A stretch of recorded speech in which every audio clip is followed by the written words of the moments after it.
We're talking about work from home or go back in the office. That has been the struggle for companies, how to balance that coming out of the COVID-19 pandemic. And, the CEO of JPMorgan, Jamie Dimon, has leaked audio of what his real thoughts are on remote work and workers that work from home. So we want to play out just a little portion of that.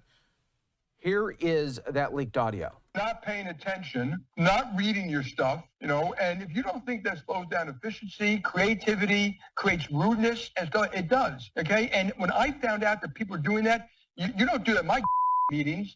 You go to meet with me, you got my attention, you got my focus. I don't bring my phone. I'm not sending texts to people, okay? It simply doesn't work.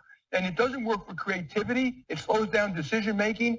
And don't give me the work from home Friday works. I call a lot of people on Friday. They're not a person to get a hold of. All right, there you go. Jamie Dimon might have a new middle name there. Jamie, tell us what you really think Dimon there, no doubt about that. So we want to get some more reaction about this hot topic there with the big CEO from JPMorgan. But let's bring in right now Rebecca Ungarino from Barron's to help break down this big talker. Thanks so much for joining us here on Live Now from Fox. And Rebecca, tell us a little bit of the backstory on all of this with this leaked audio. Well, thank you so much for having me. So this audio and, bit of context for folks who haven't been tracking this whole saga, about a month ago, JPMorgan announced a 5-day in-office mandate. It's set to go into effect in early March. Immediately, the backlash internally was quite swift. I think that, a lot of their employees had already been working from home, but this was really a sweeping mandate that, impacts all employees. And very quickly, people really said, well, the company is doing so well. They had record profits of $58.5 billion in 2024. Why are we messing with something that's, not broken? The company, spokesperson for the company has said that, they'll maintain some flexibility for, different people's working arrangements, but the backlash was swift. And so coming up to this week, Jamie Dimon was in Ohio at a town hall style meeting.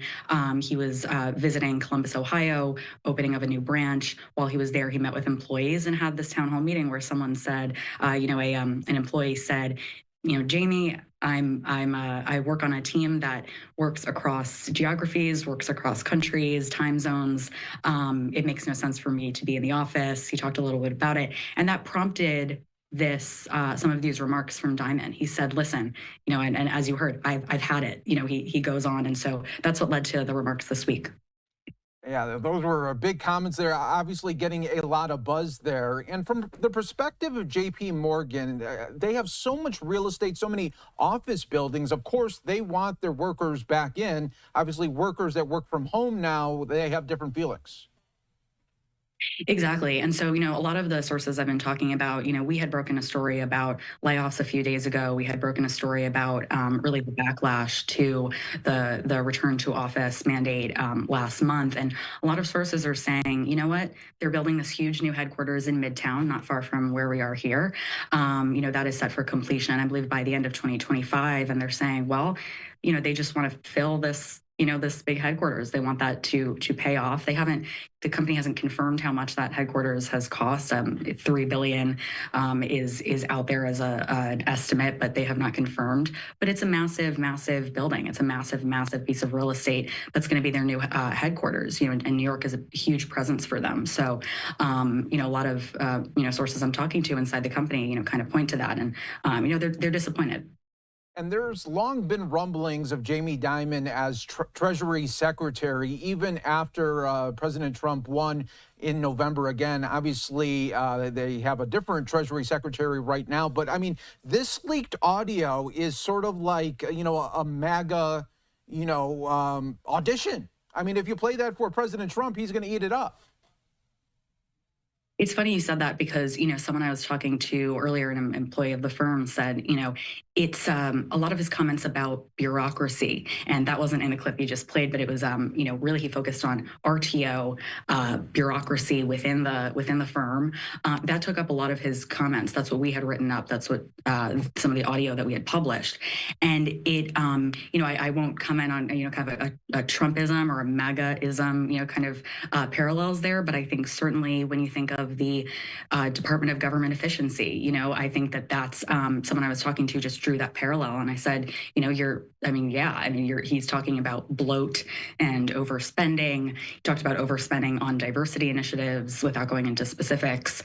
So he taught, when it's about the get your butt back in the office, and we are spending too much money on different processes and, things that, kind of waste. There's a big Musk strand there.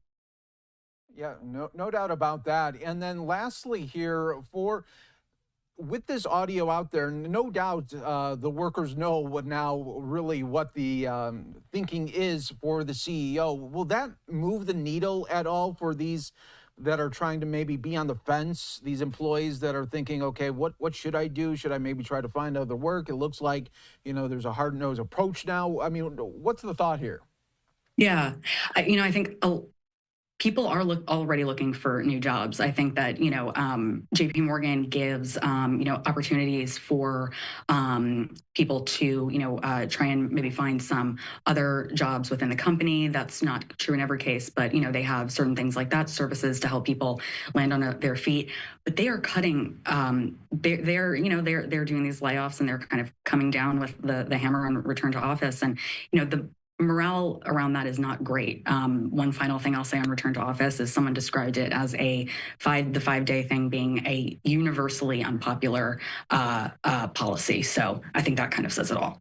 Yeah, there you go. There you go. Well, Rebecca, thanks so much for joining us on Live Now from Fox. Such a big talker. I'm so glad that you could come on and really tell us a little bit more, delve into this topic. We appreciate it. Thank you so much for having me.